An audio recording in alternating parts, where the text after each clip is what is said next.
오늘 말씀의 제목은 싸움과 다툼의 원인입니다. 한 노르웨이 학자의 통계에 의하면 지난 이제 인류 역사 5,500여 년 동안 인류의 큰 전쟁이 일어났는데 그걸 한번 세봤대요. 그랬더니 14,531번의 전쟁이 일어났답니다. 평균으로 그냥 단순 계산을 하면 1년에 큰 전쟁이 2.6회 정도씩 일어났대요. 인류 역사상 매년마다 큰 전쟁이 2.6회씩. 이렇게 인류는 많이 싸웠고 또 계속 싸우고 있습니다. 지금도 전쟁이 일어나고 있죠. 2차 전쟁이 종식되면서 이제 일본이 연합군에게 항복하는 날 연합군 사령관이었던 메가드 장군이 이렇게 유명한 말을 남겼습니다. 그대로 읽어드려 볼게요. 군대와 힘의 균형과 유해는 모조리 실패한 것이다. 우리는 승리했다고 생각해서는 안 된다. 만약 인간을 위한 근본적인 해답을 찾아내지 못한다면 아마겟돈 전쟁은 문턱에서 멀지 않았다. 인류의 문제는 근본적으로 신학적인 문제다. 인류를 구원하기 위한 대답은 군사적인 것이 아니라 영적인 것이다. 저는 이 메가드의 진단이 옳다라고 저는 생각합니다. 인류의 문제는 군사적인 문제가 아니라 인간 내면의 정욕 때문입니다. 이 정욕의 문제를 해결하지 않으면 군대나 어떤 강대국의 힘의 균형이나 유엔 등 어떤 조직으로도 어떤 것으로도 인류 최후의 전쟁이라고 하는 이 아마겟돈 전쟁을 막지 못할 거예요. 그런데 이런 다툼은 이제 나라와 나라 사이에서만 일어나는 것이 아니라 교회 안에서도 더 작게는 우리 가정 안에서도 이런 다툼과 전쟁은 계속 일어나고 있다는 겁니다. 초대 예루살렘 교회 목회자가 바로 야고보죠. 우리는 지금 야고보서를 계속해서 제가 지금 매주 강의를 하고 있는데요. 이 초대 예루살렘 교회 목회자였던 야고보는 이제 목회자니까 교회 안에서 형제가 형제를 비방하고 싸우는 것을 보는 겁니다. 교회 안에서 싸움과 다툼이 계속 일어나더라는 거예요. 그걸 보면서 야고보는 비통한 마음으로 오늘의 말씀을 하고 있습니다. 그러면 여러분, 이 개인의 번뇌, 개인 간의 다툼, 그리고 싸움, 갈등, 전쟁은 왜 일어나는 것인가 라는 질문이 되겠습니다. 이러한 싸움의 근원은 뭐냐라는 거예요. 이것은 우리에게 매우 실제적이면서도 철학적인 질문입니다. 이에 대한 답을 야고보서 4장 1절은 먼저 답부터 주고 있습니다. 야고보는 분명히 말합니다. 너희 중에 싸움이 어디로부터, 다툼이 어디로부터 시작됐느냐, 원인이 뭐냐는 겁니다. 그 뭐라고 말합니까? 정욕으로부터 나는 것 아니냐. 결국 답이 뭐예요? 정욕 때문이더라. 야고보는 오늘 본문에서 그럼 이러한 다툼과 싸움의 원인인 정욕을 이제 이야기해주고 있습니다. 먼저는 여러분과 살피고 싶은 이야기, 그럼 그 정욕이라는 게 뭐냐? 우리가 정욕이라는 단어를 많이는 쓰는데 사실은 정확하게 정의를 해보라고 하면 정의하기가 어려운 단어 중에 하나가 이 정욕입니다. 이 정욕을 영어 성경에서는 사악한 욕망이라고 번역을 해놨어요. 사악한 욕망. 그리고 공동 번역에서는 정욕이라고 하지 않고 욕정이라고 또 번역을 했습니다. 그리고 오늘 본문에서 보면 이 정욕이란 말을 4절에서는 또 무엇으로 바꿔 써놨냐면 세상과 벗된 것. 예, 세상과 친구한 거란 뜻입니다. 정욕을 사악한 욕망이라고 영어 성경은 번역을 했고 다른 성경에서는 욕정이라고 번역을 했고 오늘 우리 성경에서는 또 4절에서는 정욕 대신에 세상과 벗되었다라고 야고보는 말을 바꿔 쓰더라. 그러면 정욕의 보다 구체적으로 무엇을 의미하느냐라는 겁니다. 요한일서 2장 15절로 16절은 이것에 대해서 좀 더 구체적으로 이렇게 쓰고 있습니다. 요한일서 2장 15절로 16절입니다. 이 세상이나 세상에 있는 것들을 사랑하지 말라. 누구든지 세상을 사랑하면 아버지의 사랑이, 하나님의 사랑입니다.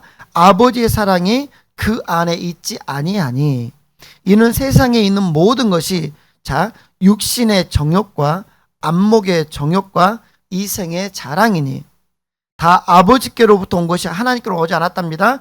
아버지께로부터 온 것이 아니요 세상으로부터 온 것이라. 무엇이요? 육신의 정욕, 안목의 정욕, 이생의 자랑. 이것들이 정욕을 분리해놓은 건데 이것이 어디서부터 왔어요?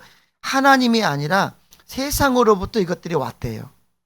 이런 정욕은 최초의 인간 아담과 하와에게 있었습니다. 거기에서 창세기 3장은 최초의 인간이었던 아담과 하와가 이제 사탄으로부터 유혹을 받는 장면인데, 그것이 그들이 충동받는 욕정이 여기서 나오고 있어요. 자, 3장 6절은 이런 말씀입니다. 여자가 그 나무를 본즉, 자, 이 나무는 무엇일까요? 선악과죠. 선악과. 예. 선악을 알게 하는 나무. 자, 이 여자가 하와죠. 하와가 선악을 알게 하는 나무를 본즉, 자, 먹음직도 하고 보암직도 하고 지혜롭게 할 만큼 탐스럽게도 한 나무인지라. 여러분, 성경으로는 한 구절도 그냥 쓰는 게 제가 없다고 말씀드렸죠. 자, 먹음직도 하고 육신의 정욕입니다. 보암직도 하고 안목의 정욕입니다. 보는 것. 지혜롭게 할 만큼 탐스럽기도 하다. 이건 뭡니까? 이생의 자랑입니다. 감리교회 창시자 존 웨슬리는 이것을 어떻게 또 정리를 해놨냐면, 육신의 정욕은 재물욕, 안목의 정욕은 성욕, 이생의 자랑은 명예욕. 예, 쉽게 말하면, 자, 보암직도 하고 먹음직도 하고 탐스럽기도 하다. 그리고 뭡니까 이제? 예, 육신의 정욕, 안목의 정욕, 이생의 자랑이라고 하는 이것을 요즘 우리말로 바꾸면, 확 와닿잖아요. 우리말로 바꾸면 존 웨슬리는 예, 재물욕과 성욕과 명예욕, 이것으로 설명을 해놨습니다. 한마디로 현대사회는 이걸 말하면 뭐라고요? 정욕을 추구하고 정욕을 따르는 세상이다. 영성신학자의 현대를 분석해 놓은 정확한 지적입니다. 현대사회는 무슨 사회라고요? 그래서요, 정욕사회입니다. 정욕을 따르고 정욕을 추구하는 세상. 여러분, 우리는 절대 가까이서는 안 되는 게 있어요. 예를 들면 양이 이리를 가까이 하고 생쥐가 고양이를 가까이 하고 죽어요. 위험합니다. 반드시 피해야 돼요. 도망치는 게 훨씬 낫습니다. 마찬가지로 성도가요, 세상 속에 살지만 우리는 세상을 가까이 하고 세상을 탐하면 죽어요. 성도는 돈을 살아가면 안 됩니다. 돈이 필요하지만 돈을 사랑하면 안 돼요. 그러면 가론 유다처럼 될 가능성이 있습니다. 성도는 술과 쾌락을 가까이 하면 안 돼요. 그러면 삼손처럼 돼버릴 수 있어요. 성도는 세상에서 거룩한 백성으로 하나님 부르심 받은 존재가 바로 우리들입니다. 그러므로 우리는 세상을 친구 삼고 가까이 하면 안 되는 거예요. 어제나 오늘이나 인간은 재물욕, 성욕, 명예욕, 이 정욕에 자극받고 유혹받고 우리는 충동질 나갑니다. 이건 계속 그럴 거예요. 더 많은 돈, 더 짜릿한 쾌락, 더 높은 지위. 그래서 여러분, 현대인의 삶이란 거, 우리가 살고 있는 현대인의 삶이란 건 무엇이냐면, 욕정의 파도에 밀리고 떠다니는 우리는 작은 돛담배예요. 진짜 나약한 존재들이에요. 우리가 그래요. 욕정의 돛담배예요. 우리가 지금 이리 밀려가고 저리 밀려가고 돈 따라가고 쾌락 따라가고 명예 따라가다가 이래 저리 하다가 우리는 우리에게 주어진 사명 다 잃어버리고 우리는 세상을 끝마칠 수 있는 존재, 우리란 말입니다. 처음에는 좋습니다. 처음에는 그럴듯해요. 짜릿합니다. 그렇지만 한 번 빠지고 끝장이 나버리는 것, 그 속에 한 번 빠지고 나면 헤어나오지 못하는 것, 이게 바로 정욕이라는 거예요. 파레가 날아다니다가 꿀단지를 발견했습니다. 꿀단지 주변을 돕니다. 처음에는. 그래서 조심스럽게 한 발 찍어서 맛을 봤습니다. 꿀맛입니다. 환장하겠어요. 그래서 어떻게 이제 그렇게 한 번, 두 번만 찍고 맛봐고 날아갔으면 좋았을 텐데 이것이 안 가네. 꿀맛에 길들여졌네. 그래서 겁없이 이제 에이구 내가 저 꿀 다 먹겠다. 꿀단지로 확 돌진에 들어갔습니다. 그러다가 그만 그 꿀에 취해서 날개가 젖어버렸어요. 이제 일어나려고 날아가려고 날개짓을 하면 할수록 무게는 더 무거워지고 꿀 속에 더 가라앉습니다. 결국 온몸은 꿀로 뒤범벅이 되었어요. 그렇게 짜릿하고 그렇게 맛있는 꿀을 먹고 싶어서 꿀이 뒤범벅이 되었습니다. 근데 어떻게 됐습니까? 파리는 결국 그 꿀맛 같은 꿀에 묻혀 죽고 말았더란다. 여러분, 이렇게 한 번 빠지면 끝장나고 마는 게 정욕입니다. 물욕, 성욕, 명예욕, 권력욕입니다. 이게 성경이 말하는 안목의 정욕, 이생의 자랑, 육신의 정욕. 네. 이게 정욕이라는 겁니다. 여러분, 그러면 두 번째 질문 이겁니다. 우리가 정욕을 따라 사는 것과 인생을 즐겁게 사는 것은 어떤 차이가 있습니까, 목사님? 정욕을 따라 사는 삶도 엔조이한 삶이고 우리도 인생을 즐길 수 있어야 되는데 이 차이는 어떻게 다른 겁니까? 여러분, 먼저 아셔야 될 게 우리 기독교는 금욕주의를 추구하지 않습니다. 금욕주의를 추구하는 것은 영주주의를 따르는 이단입니다. 혹시 어떤 교회에 어떤 분들이 금욕으로 살아야 된다고 이야기하면 그분은 이단입니다. 그분의 설교는 들으시면 안 돼요. 먼저 정리할 거, 우리 기독교는 금욕주의다 아니다? 우리는 금욕주의 아닙니다. 네. 우리 기독교는 야 돈도 갖지 말아라, 즐거움도 버려야 된다, 지위도 버리라라고 말하지 않습니다. 성경은 모든 성도들이 이 세상을 떠나서 수도원으로 가라고 명령하지 않습니다. 우리 다 수도원 들어가야 된다, 그렇게 말하지 않아요. 성경은 우리에게 좋은 옷 입지 말아라, 후줄근하게 옷 입고 다녀라, 좋은 집에 살지 마라, 좋은 차 타지 마라, 세상에 높은 지에 오르지 마라, 그리고 어떻게 걸식 수도사가 되어라, 이렇게 말하지 않습니다. 이런 구절 성경에는 없어요. 오히려 성경은 뭐라고 말합니까? 하나님께서 허락하신 이 세상에서 기쁘고 즐겁고 풍요롭고 형통하게 살라고 가르칩니다. 하나님의 자녀들이 그렇게 살기를 하나님 원하신다라는 겁니다. 이게 하나님의 원뜻입니다. 어떻게 해요? 기쁘고 즐겁고 풍요롭고 형통하게 살아야 된단다. 누가요? 우리가요. 자, 그런데 여기에는 이 기쁘고 즐겁고 풍요롭고 형통한 삶에는 반드시 지켜야 될 분명한 기준선 하나가 있습니다. 이 기준, 이 선을 넘으면 뭡니까? 예, 아름다운 부부의 사랑이 어떻게 해요? 예, 안목의 정욕, 쾌락이 될 수가 있고요. 우리에게 꼭 필요한 인생의 재물이 육신의 정욕, 물질욕이 되어버릴 수가 있고요. 나이에 걸맞는 지위와 명예를 갖는 것이 잘못하면 이생의 자랑, 즉 뭡니까? 예, 명예욕이 되어버릴 수도 있는 겁니다. 어떤 선을 넘어버리면 우리에겐 이 선이 딱 있어야 됩니다. 그 선을 지켜야 돼요. 기준선. 자, 그럼 여러분, 결과는, 먼저는 정답을 말하면 정욕을 따라서 사는 삶과 인생을 즐겁게 사는, 이걸 가르는 기준선은 무엇이냐는 겁니다. 성경이 그 기준을 제시하고 있거든요. 그게 뭘까요? 이웃사랑과 하나님 사랑. 중요한 선입니다. 우리에게는 이웃사랑이라는 기준선과 하나님 사랑이라는 기준선을 하나님께서 딱 정해놓으셨습니다. 무슨 말입니까? 이런 말입니다. 보세요. 즉 이웃사랑의 이야기는 무엇이냐면, 내가 인생을 살아가는데 다른 사람, 즉 이웃입니다. 이웃에게 그 이웃의 손해를 끼쳐가면서 그에게 피해를 입혀가면서까지 내가 재물을, 쾌락을, 명예를 쫓아가는 것은 무엇이다? 정욕이다. 정리가 되셔요? 내가 쾌락을 쫓기 위해서 이웃의 여인을 탐해, 다른 사람의 여인을 탐해, 내가 내 물질을 얻기 위해서 다른 가정을 파괴해버리고 그에게 엄청난 손해를 입혔어. 그리고 내가 물질을 가져왔어. 내가 명예를 얻기 위해서 다른 누군가를 짓밟아버렸어. 그리고 나는 명예를 얻어서 높은 자리에 올라갔어. 이것은 무엇입니까? 내게 필요한 물질과 내게 필요한 어떤 명예를 얻기 위해서 이웃을 이용하고 이웃을 짓밟고 그에게 피해를 입혔던 겁니다. 성경은 분명히 말합니다. 이웃을 사랑하라. 성경에 나오는 이야기죠. 신약 성경의 이야기입니다. 이웃을 사랑하라. 그러니까 우리에게 이것들, 하나님께서는 우리에게 이 모든 걸 주시면서 너희가 풍요롭고 즐겁고 기쁘게 살라고 하셨는데, 그 기준선은 무엇이다? 이웃의 경계를 넘지 않은 선에서만. 이웃의 경계를 넘지 말라. 그것이 무엇입니까? 십계명에도 나오고 있는 이야기입니다. 내 이웃을 탐하지 말라는 거죠. 정리하시겠어요, 여러분? 굉장히 중요한 이야기입니다. 예. 그러니 우리의 직업도 남에게 손해를 끼쳐야만 내가 돈을 버는 거라면 그 직업도 생각해 보셔야 돼요. 내가 남에게 손해를 끼쳐, 남의 가정을 파괴하면서 내가 돈을 먹고 살아야 돼. 그렇다면 그 직업은 우리가 깊이 생각해 보셔야 돼. 이 직업을 가질 건지 말 건지. 하나님 사랑은 이런 겁니다. 하나님을 제쳐놓고 하나님보다 더 중요하게, 더 우선해서 재물의, 명예의, 쾌락의 정신을 파는 것, 이건 뭐다? 정욕이다. 이건 정욕이다. 여러분 생각해 보세요.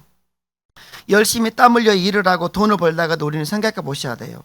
내가 지금 이웃에게 피해를 주고 있지는 않은지, 내가 지금 하나님을 제쳐놓고 내가 명예를 얻기 위해서, 물질을 얻기 위해서, 내 인생의 즐거운 쾌락을 얻기 위해서 내가 하나님 제쳐놓고 이웃에게 피해를 입혀가면서 내가 지금 매달리고 있는 것은 아닌지. 만약 그렇다면 이것은 무엇이다? 정욕이다. 욕정이다. 사악한 욕망이다.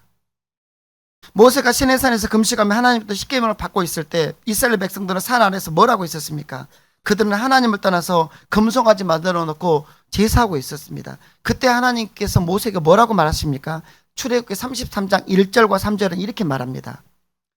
너는, 모세에게 하는 말입니다. 하나님께서 너는 내가 애굽 땅에서 인도하여 낸 백성과 함께 여기를 떠나서 내가 아브라함과 이삭과 야곱에게 맹세하여 내 자손에게 주기로 한 그 땅으로 올라가라. 가나안 땅에 가라는 이야기입니다. 나는, 하나님이십니다, 나는 너희와 함께 올라가지 아니하리니. 하나님이 범죄하고 타락하고 있는 그 이스라엘 백성들과 나 너희랑 이제 동행하지 않을 거야. 너희끼리만 가. 이렇게 말씀하시는 거예요. 너희끼리 가라는 겁니다. 그때 모세가 뭐라고 대답합니까? 이 족속을 주의 백성으로 여기셔서, 범죄한 자기 백성을 말하는 겁니다. 범죄한 내 백성을 하나님 당신의 백성, 주의 백성으로 여겨주십시오. 나와 주의 백성이 주의 목전에 은혜 입은 줄을 무엇으로 알리까? 주께서 우리와 함께 하심으로 나와 주의 백성을 천하 만민 중에 구별하심이 아니니까. 무슨 말인가요? 이 백성을 주의 백성으로 여기소서라는 이 기도는, 비록 하나님 그래요, 우리가 범죄했어요, 밑에다 금송아지 우상 만들어 놓고 하나님께서 우리에게 계명을 주실 때, 십계명 주실 때 우리가 밑에서 금송아지 만들어 놓고 범죄하고 있었지만, 거기서 미쳐서 발광하고 있었지만, 다시 한 번만 은총을 베푸셔서 하나님이 함께 하시는 백성으로 우리를 받아주십시오. 하나님 너희만 가라고, 니만 가라고 하지 마시고 우리와 함께 동행해 주십시오. 모세는 지금 왜 이렇게 말하고 있는 겁니까? 그것은, 모세는 하나님 없이 누리는 젖과 꿀이 흐르는 가나안 땅의 풍요는 아무 의미가 없음을 그가 알았던 거예요. 하나님이 없는 재물은 형제 사이를 원수로 만들어버리고, 하나님이 없는 쾌락은 가정의 행복을 일순간에 깨버리고, 하나님이 허락하지 않는 명예는 그 인격을 천박하게 하는 정욕에 지나지 않는다는 것을 모세는 알았던 거예요. 우리에게는 명예도 필요하고 재물도 필요하고 인생의 즐거운 쾌락도 우리에게는 필요합니다. 그런데 여기는 반드시 조건이 있어요. 그것이 무엇입니까? 하나님이 함께 하시고 하나님이 허락하신 거여야 돼요. 이게 우리 사회의 지금 현대의 문제예요. 부부간에 허락된 쾌락은 행복하고 좋은 거고 아름다운 겁니다. 그러나 부부간에 허락되지 않는 것들은 이건 악하고 하나님이 진노를 사는 걸 여러분 믿으셔야 돼요. 여러분, 정욕을 쫓아 사는 것과 인생을 즐겁게 사는 것을 가르는 기준은 그래서 바로 무엇입니까? 따라서 했습니다. 하나님 사랑과 이웃 사랑. 네, 하나님 없는 그 어떤 것도 의미가 없다라는 거죠. 그래서 모세는 하나님의 동행 거부의 통보를 듣자 조용히 회막에 들어가서 무릎을 꿇고 애원합니다. 하나님, 제발 우리가 범죄했지만 다시 한 번만 은혜를 베푸셔서 우리들과 함께 동행해 주십시오. 우리와 함께 해 주시옵소서. 여러분, 우리 삶에, 여러분의 삶에 하나님이 함께 하심이 진짜 은혜인 것을 여러분 깨닫기를 바랍니다. 내 인생에 돈이 많고 대박난 게 은혜가 아니라 하나님이 나와 함께 하시는 것, 이게 뭡니까? 은혜입니다. 하나님이 없는 정욕을 쫓아 사는 안타까운 성도들 우리 가운데는 없기를 바랍니다. 물질을 쫓아 쾌락과 명예를 얻기 위해서 이웃에게 피해를 입히고 하나님과의 교제도 잊어버린 채 정욕을 따라 꿀통 속에 빠져들어서 결국 그 꿀 속에서 죽어가는 안타까운 파리들 우리는 없기를 바랍니다. 마지막으로 하나 살펴보고 싶은 거, 그러면 정욕을 쫓아 살면 우리에게는 어떤 싸움들이 일어나는지를 보고 싶은 거예요. 4장 1절은 이렇게 말합니다. 너희 중에 싸움이 어디로부터, 다툼이 어디로부터 나느냐? 너희 지체 중에서 싸우는 정욕으로 나는 것 아니. 이 말은 무엇입니까? 우리가 정욕을 따라 살면 우리에게는 필연적으로 뭐가 따라다닌다고요? 싸움과 다툼이 따라다닌답니다. 이 말을 바꾸면 그렇게 되는 거예요. 어떤 것이요? 먼저는 자기 자신과의 싸움이 일어나고, 두 번째는 타인과의 싸움이 일어나고, 세 번째는 무엇입니까? 하나님과 원수가 된다는 겁니다. 예, 자기 자신과 다툼이 일어나요. 2절을 보십시오. 너희는 욕심을 내어도 얻지 못하여 살인함에 시기하여도 능히 취하지 못함으로 다투고 싸우는도다. 우리 안에서 일어나는 뭡니까? 예, 다툼입니다. 내 내부에서, 내 안에서 일어나는 다툼이 먼저 일어나요. 모든 번뇌는 여러분, 그래서 욕심으로부터 일어납니다. 내 안에 있는 모든 번뇌는 주변이 아닙니다. 배우자 때문이 아니에요. 사실은 깊이 들여다보면 자기 자신의 욕심 때문이었어요. 정욕이 사그라지면 번뇌의 불결도 여러분 꺼지기 시작해요. 우리는 내 안에서 포기하지 못하는 그 욕정, 정욕 때문에 자신과의 평화를 누리지 못한다라는 겁니다. 이름만 되면 알만한 목사님의 간증입니다. 유명한 분이세요. 이분이 목사가 돼서 이분의 간증에 다른 욕심은 다 버려졌대요. 물질욕도 버려졌고 뭣도 버려졌는데, 그래서 어떤 것 때문에 마음에 부대낀 적이 없는데 이분에게는 뭐가 있었냐면 이름에 대한 욕심이 있었대요. 그것이 밑바닥부터 올라오다, 이런 이야기입니다. 누구랑 인사를 건네서 안녕하십니까, 누구누구 목사입니다. 그러면 그분에게서 어떤 얘기를 듣기를 원했냐면, 어머, 목사님이세요? 이름 많이 들었습니다. 뵙고 싶었습니다. 이 말을 듣고 싶었대요. 이 말. 아, 누구 목사님이세요? 아, 누구 목사님이세요? 아, 많이 들었습니다. 이분은 다른 건 다 내려놨는데, 예를 들면 누구랑 이야기를 했는데 그분이 아, 네 하고 지나가면 굉장히 마음이 불편하답니다. 그런데 이분이 뒤돌아서서 이런 자신의 모습을 보면서 굉장히 허탈했답니다. 혼란스러웠대요. 자꾸 마음이 부대꼈대요. 이게 뭐지? 그래서 하나님께 기도했답니다. 이렇게 기도했대요. 누구누구 너는 이미 죽은 사람이다. 사도 바울처럼 날마다 죽어야 될 사람이 너다. 죽은 사람에게 이름이 어디 있고 명예가 어디 있단 말이냐? 죽은 사람이 내 이름을 불러달라는 거 봤냐? 죽은 사람이 명예 때문에 벌떡 일어나는 거 봤냐? 욕심이 일어나는 거 보니까 야, 누구누구 목사, 문 목사 너 아직 안 죽었구나. 너 제대로 안 죽었구나. 너 완전히 죽어야 되겠구나. 하나님, 저를 죽여주십시오. 하나님, 저를 십자가에 다시 한번 완벽하게 못 박아 저를 죽여주십시오. 이렇게 기도했대요. 여러분, 우리 안에 정욕이 살아서 우리를 움직이기 시작하면 우리 안에 이런 갈등이 계속 일어나는 겁니다. 이게 돈일 수도 있고요, 명예일 수도 있고요, 우리 안에 다른 유익, 그런 것일 수 있습니다. 사람은 이런 우스꽝스러운 욕심 얼마나 웃깁니까? 근데 이번에 이렇게 절박했던 이야기예요. 우스꽝스러운 이런 욕심, 이런 정욕 때문에 자신 안에 있는 평화를 누리지를 못해요. 1절을 보세요. 너희 중에 싸움이 어디로 나면 다툼이 어디로 나느냐? 여러분, 동업자끼리 왜 다툼이 일어나요? 같은 가정의 형제끼리 왜 다툼이 일어납니까? 같은 교우들끼리 왜 치고받고 싸우는 겁니까? 각가지 이유를 대지만 파헤쳐보면 그 속에 뭐 때문입니까? 자기 속의 정욕 때문이에요. 이게 성경의 판단입니다. 그것이 재물욕이든 명예욕이든 지위욕이든 나를 인정해주지 않았던 것이든 뭐든 간에 어찌됐든 정욕 때문에 때로는 미움으로, 때로는 증오로, 때로는 시기로, 때로는 다툼으로, 때로는 교만으로 나타나는 거예요. 여러분 마음속에서 자꾸 미움이 일어나거든, 시기와 교만이 일어나거든, 다른 사람을 보지 말고 여러분 마음을 정직히 들여다보시기를 부탁드립니다. 여러분 마음을 보셔야 돼요. 그곳에 흉악한 정욕에 꿈틀거리고 있음을 보고 여러분 소스라치게 놀라야 돼요. 오, 내가 이런 자였다고, 내가 이렇게 악한 자였다고, 내게 이렇게 더러운 자였다라고. 그걸 정직히 볼 수 있어야만, 그런 죄악된 자신을 정직하게 인정할 수 있어야만 우리는 하나님 앞에 정직하게 나갈 수 있어요. 하나님, 내가 이렇습니다. 우리 안에 얼마나 많은 정욕이 우리를 꿈틀거리며 우리를 지옥의 삶을 살게 하는지 여러분 느낄 수 있어야 됩니다. 정직히 볼 수 있어야 돼요. 그리고 어떻게 해요? 하나님께 죄송하고 부끄럽지만 정직하게 내어드리고, 하나님, 내가 이런 자입니다. 나를 회복시켜 주시고 이런 모습에서 나를 해결해 달라고.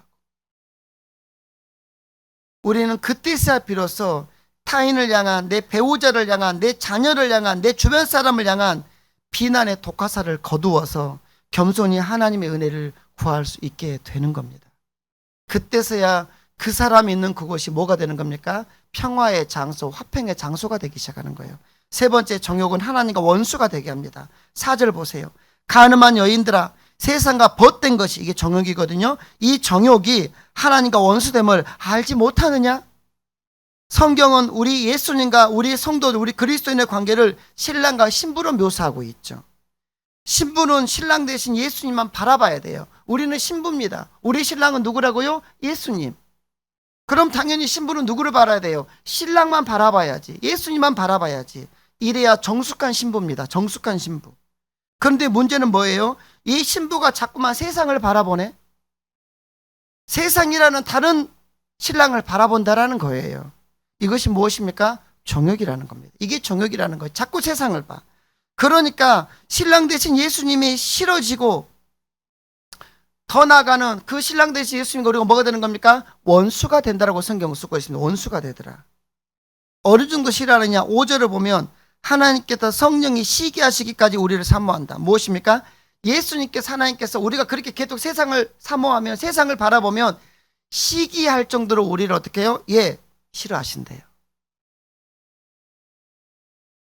모든 좋은 것은 하나님께로 온다라고 믿으면서 내가 힘들 때는 하나님께 달라고 기도하면서 그것만 지나고 나면 1년 365일 하루 24시간 계속 세상만 바라봐. 여러분, 우리가 정욕으로 말미암아 세상을 사랑하게 되면 하나님과 관계는 소원해지고 하나님과 다툼이 일어나면 여러분 꼭 기억하셔야 돼요. 이런 시간이 계속되는데도 돌아서지 않으면 하나님과 원수가 되는 겁니다. 그 다음에는 어떻게 되는 겁니까? 예, 반드시 그 대가를 치르셔야 돼요. 원수된 대가, 하나님의 원수가 되고 하나님의 대적이 되면 그 대가는 치르셔야 됩니다. 창세기 13장을 보면 아브라함과 롯이, 조카 롯이 애굽 땅에서 서로 이제 갈라지는 장면이 나오죠. 롯은 정욕을 따라 세상에 벗이 되어 버렸습니다. 물이 넉넉하고 기름진 요단대를 선택하게 되었죠. 하나님에 대한 생각을 롯에게는 손톱만큼도 없었어요. 세상과 벗이 되다 보니 점점 세상을 더 갈망하게 되었고, 그래서 결국은 어떻게 내려갑니까? 소돔까지 내려가게 됩니다. 그런데 소돔이 심판을 받죠. 그때 롯도 어떻게 해요? 정죄를 받아다 재산 잃어버리고 가정 잃어버리고 전부를 다 잃어버렸어요. 하나님과 멀어지는 것이 그런 결과를 가져오더라는 겁니다. 반면 아브라함은 어떻게 됩니까? 하나님의 벗이 되었습니다. 세상의 사고방식을 따라 살지 않고 하나님을 의식하며 조금은 다르게 살았어요. 하나님은 그런 아브라함을 축복하신 내용이 창세기 13장 14절로 15절에 나옵니다. 롯이 아브라함을 떠난 후에 여호와께서 아브라함에게 이르시되 너는 눈을 들어 너 있는 곳에서 북쪽과 남쪽 그리고 동쪽과 서쪽을 바라보라. 하나님 말씀하십니다. 그 다음에 이런 말씀하십니다. 보이는 땅을, 자기가 보는 만큼입니다. 보이는 땅을 내가 너와 내 자손에게 주리니 영원히 이르리라. 하나님을 선택한 복입니다. 여러분, 롯은 하나님이 예스 하시면 모든 것이 예스가 되고 하나님이 노 하시면 모든 것이 노가 된다는 사실을 몰랐어요. 롯은 하나님과의 관계가 멀어지면 축복도 은혜도 행복도 멀어지는 사실을 그 사람은 몰랐던 거예요. 그래서 정욕이 이끄는 대로 세상에 벗이 되어서 하나님의 사람이 세상의 사람이 되어 살아갔던 겁니다. 그 결과가 무엇입니까? 소돔과 고모라가 심판당할 때 그도 파손됐습니다. 파산했어요.